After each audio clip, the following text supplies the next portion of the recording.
Quand le vide intérieur est là, ce qui le rend souvent insupportable, ce n'est pas seulement le vide lui-même, c'est la panique qui arrive avec.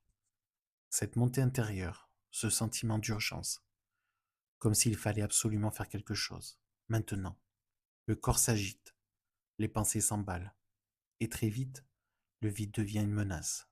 On se dit, je ne vais pas supporter ça, il faut que ça s'arrête. Je vais rester comme ça.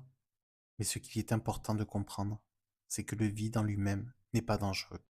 Ce qui fait peur, c'est l'idée qu'on s'en fait, et la panique qui vient essayer de nous en protéger. Rester avec le vide sans paniquer, ce n'est pas aimer ce que l'on ressent, ce n'est pas trouver ça agréable. C'est surtout arrêter de lutter. Quand la panique monte, le corps cherche une issue. Il veut fuir, il veut s'accrocher, il veut remplir. Mais parfois, ce qui apaise le plus, c'est de ralentir volontairement. Pas tout, juste un peu. Par exemple, prendre conscience que tu respires encore, même si ta respiration est courte, même si elle est saccadée.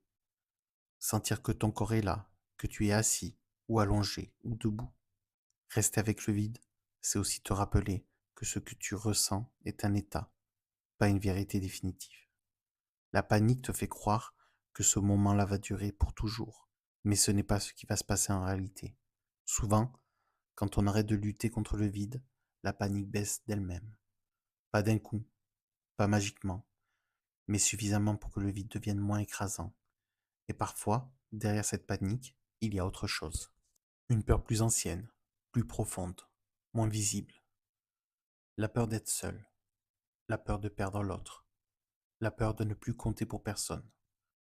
Dans les prochains épisodes, on parlera justement de cette peur-là, de la peur de l'abandon qui est souvent liée au vide intérieur et à la panique qui l'accompagne.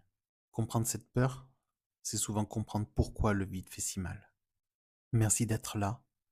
Si tu as envie d'aller un peu plus loin, tu peux retrouver des articles, des témoignages et des ressources sur le site ensembleborderline.fr.